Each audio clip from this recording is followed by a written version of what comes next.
dans l'histoire de l'Afrique, la Côte d'Ivoire est le seul pays, avec l'Afrique du Sud, qui ait réussi à vivre, à survivre, à se construire, avec pratiquement 30% de sa population originaire de l'étranger.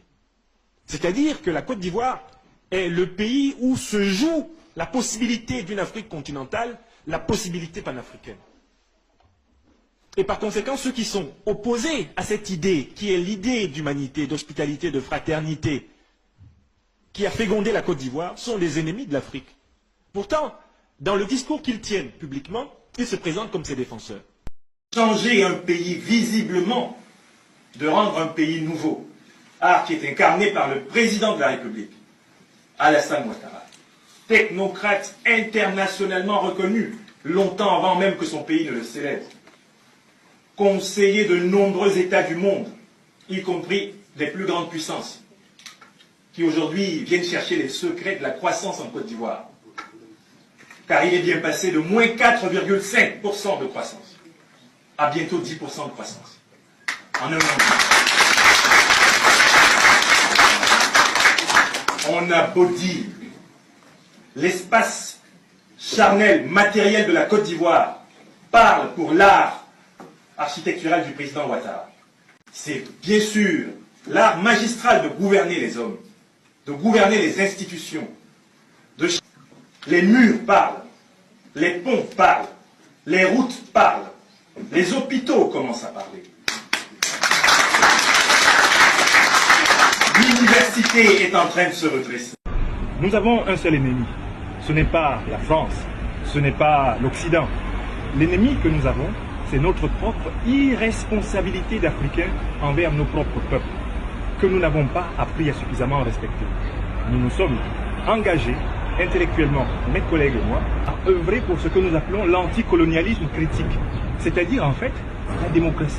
Ici comme ailleurs, chacun balayant toujours d'abord devant sa propre porte. Voilà le sens de cette visite, et je ne voudrais pas vous dire le plaisir que nous avons eu à redécouvrir la loco, à redécouvrir la tchéké, à redécouvrir les plaisirs de la convivialité ivoirienne, de la fraternité ivoirienne.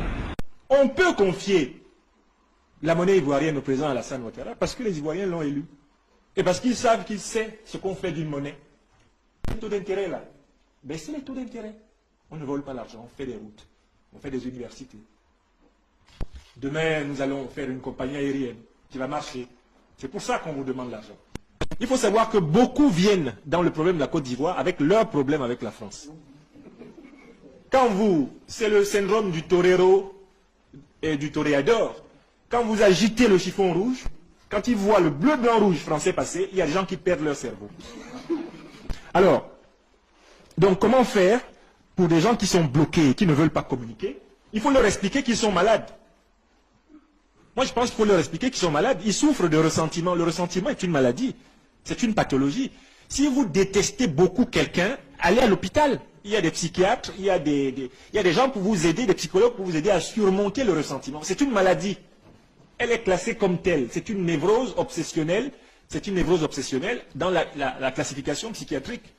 S'il y a quelqu'un en permanence à qui vous pensez en voulant lui faire du mal, eh bien vous souffrez. Parce que vous ne pouvez plus vous occuper sérieusement d'autre chose. Vous êtes donc obsédé et vous devez être soigné.